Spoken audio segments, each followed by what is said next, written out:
Vous voici devant la Sainte Famille avec Saint Jean-Baptiste et un ange, pour la Madone Terranuova. Ce dessin est intéressant. Regardez bien, il a été abîmé et retravaillé. On a d'abord pensé à une restauration tardive, mais l'examen des encres nous révèle qu'elles sont très similaires. La reprise peut donc être concomitante au premier dessin. Il présente des différences indéniables dans la position du bras gauche de la Vierge, sans doute inspiré de la Vierge au rocher de Léonard de Vinci, et le drapé de sa cape. Et si c'était Raphaël lui-même qui avait voulu essayer autre chose? La facture de cette partie inférieure droite laisse planer quelques doutes sur l'auteur du remaniement. Il se pourrait qu'un proche disciple soit intervenu pour le mettre. Avancez maintenant vers l'étude préparatoire à la Madone d'Albe, qui comprend un dessin en recto et un autre verso. Le recto de la feuille montre la composition envisagée dans son ensemble. Elle est inscrite dans un cercle que l'on appelle tondo.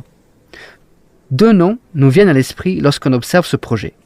Celui de Michel-Ange pour la morphologie et la posture du personnage, et celui de Léonard de Vinci, dont le groupe autour de la Sainte Anne adopte le même mouvement sinueux. Mais Raphaël n'imite pas. Il s'inspire et écrit à sa manière. La Vierge à l'enfant de la partie haute renvoie à la célèbre Madone à la chaise, exposée au palais Pitti de Florence, et le petit enfant en bas à droite est proche de celui de la Madone Bridgewater, conservée à la National Gallery of Scotland à Édimbourg. Au verso, Raphaël s'est concentré sur la figure de la Vierge, travaillé plus en détail.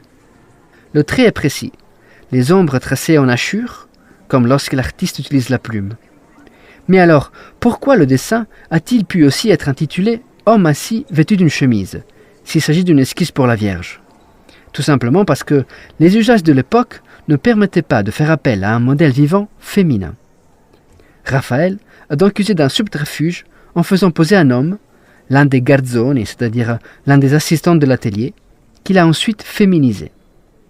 Les deux dessins sont réalisés à la sanguine, une argile ferrugineuse qui donne cette teinte rouge terre.